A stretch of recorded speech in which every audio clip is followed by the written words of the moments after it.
Look, today's video is going to be me going into Ho Chi Minh City itself and having a look at a secret bunker, and they used to keep weapons there throughout the war.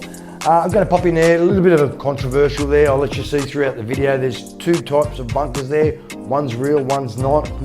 Bit of a make-off, bit of a copyright. One of them I actually can't film in, he says no cameras at all. And the other one says, yeah, you film all you want. Look, the one who says you can film all you want, give me a little bit of money, I'll tell you that throughout the video. And I'm also going to a place called the Green Lung of Ho Chi Minh City. Anyway, I hope you enjoy the video. Let's sit back, grab yourself a coffee, let's get into Ho Chi Minh City and see what it's got to offer. Let's get into it.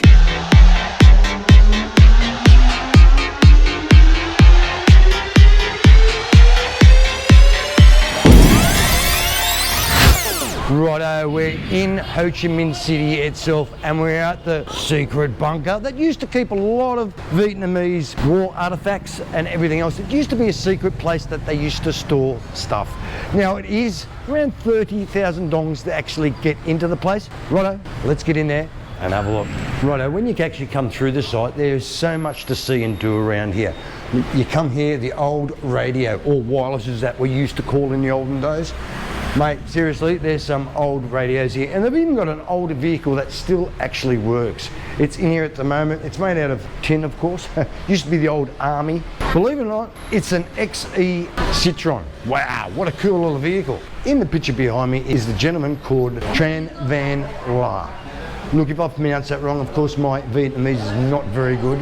But he actually died in 2000, and believe it or not, he got war medals, the whole lot, and he got congratulated to help the actual Vietnam Independent Palace out. So it is worth coming in to see. Look, I'll leave all the links in my Google Map index. If you don't know where it is, look at the description down below and you'll find a Google Map index. All you have to do, click the secret bunker and it will take you to the place. It is worth popping in and seeing a bit of history, what this place has got to offer. How cool is this place, eh? Righto, the actual bunker, believe it or not, took 2 years to build. It was started back in 1966 and finished in 1968. And believe it or not, that car you've seen, that's how we got rid of the dirt. And apparently, this gentleman here, he was a spy. But he worked for the Independent Palace. But when you do come here, it is a fee a bit to get in. I did get told it was free to get in, but go across the road, buy yourself a Coke, then come over and you're laughing. Let's go and have a look at this bunker. What do you reckon? It's pretty big. It actually goes over 2 houses. How crafty are these guys? They've made actually the tunnel that comes up through the sink. Now that sink used to work as well, put water down the whole lot, but what a sneaky little place to put it, right in the shower. Now as you walk through it, there is some radio stuff here that they used to use in the olden days. And then when you walk through, it's just like a normal home, believe it or not. Look, I do apologise for my accent. I am an Australian, and look, if I do say anything that you guys don't understand, let me know it in the comments down below. Righto, right behind me is the weapons bunker. Now there is one right next door. It is not the original bunker itself.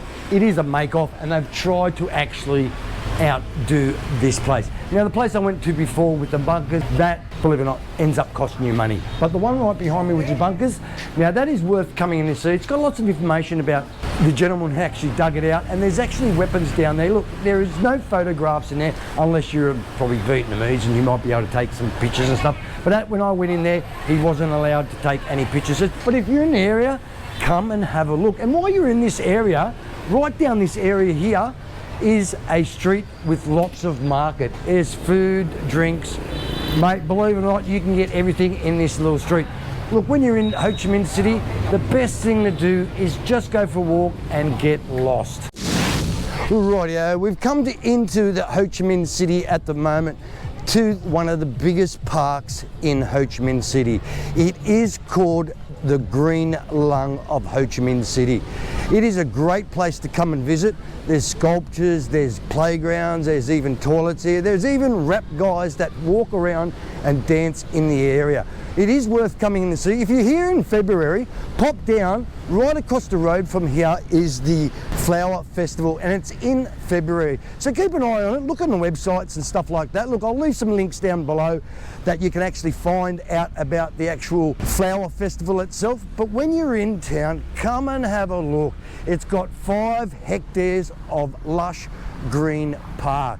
There's sculptures everywhere. Look, the place is called Palden Park. Now, I'm sorry if I've pronounced that wrong, but the pronunciations over here are very hard. Look, I find it hard in Australia to pronounce some of the towns that I've been to here. But if you're in the area, come down and have a look. There's a bit of a workout area. There's, like I said before, there's a playground. There's even a pool that you can actually sit down and have a look at. It is quite nice in here. It is District 1. Now, in below, in the links, I've got a Google Map index. So if you guys ever want to have a look at where I've been and what I've done, have a look down there. There's plenty of information that you can have a look yourself. But it is a park worth seeing. Look, I don't know how true it is, but I did get told if you get caught jaywalking, it's a pretty hefty fine. Now, I don't know. I just see people crossing the road as they go. So look, when you do cross the road, like I said before, like every video says on the internet, continue at a steady pace. Don't run, don't deviate, just keep going. Now, I just went past some traffic lights, which I blew out. I didn't even think they had traffic lights in Vietnam, but they do. I blew right out. But there was some police on the beat that had their batons and everything to bash you if you need. No, they're not going to bash you, of course they're not going to bash you, but they are keeping tabs on great intersections. So be careful when you cross the road around here. Hey, this is a cool place, man. Can't wait to get to Da Nang. That's the place I want to show you. Just a bit of a heads up around Ho Chi Minh City. Look, there is not many rubbish bins around here. It's funny enough, at night time, these devices behind us with the bike, they go all around the city and pick up the rubbish. Clean up at the end of the day. That's the way they do it. Now, when you're in Vietnam itself, make sure you wear sensible shoes and light clothing, because it is pretty warm out here, very humid. So you need to wear some nice breathable clothes while you're here. But like I said, make sure you put some good shoes and good socks on, because if you don't, you're going to get blisters like I have. How funny is that? I'm walking around Ho Chi Minh City back to my motel at the moment, and I've come up a street and all I've noticed is sunglasses. Mate, sunglass shop after sunglass. So for people back in Australia, sunglass hut, eat your heart out. Now over here they've got everything that you can possibly need to fix your sunglasses, Ray-Bans, Versace's, whatever you want. So look, there is places to fix anything around here. All you have to do, go in and say, Xin Chao. You don't hear? Oh, the fuzz is after you. Well, you don't really hear that around here. Don't know what's going on, but the military police are out in force. Like I said, it isn't a very quiet place. Righto, when you come down, you must come to the Notre Dame Cathedral of Saigon. Look, it was started to be built back in 1863, and it actually took 17 years to build that. Wow. And it was finished in 1880. Look, it is got to do with a lot of French architecture here. It is a main popular attraction in Saigon, and it's a place for worship for the Catholics here. But when you do come here, take some pictures. Look at it. Imagine putting those Chrissy lights up every year. No, I don't know if they take them down or not, but what a pain in the bum to put them up. But it is the middle centre of Vietnam itself. Now, I'll have left all the links down below if you want to find out where all these places are. I've left you a Google map where you can just click it, Bob's your uncle, and it takes you straight to the place. But it is a place to come and see.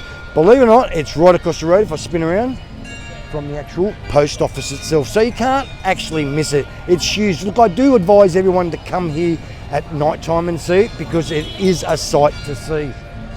It is beautiful with the bells ringing, but it is a very nice place to come to. So do yourself a favour, pop down.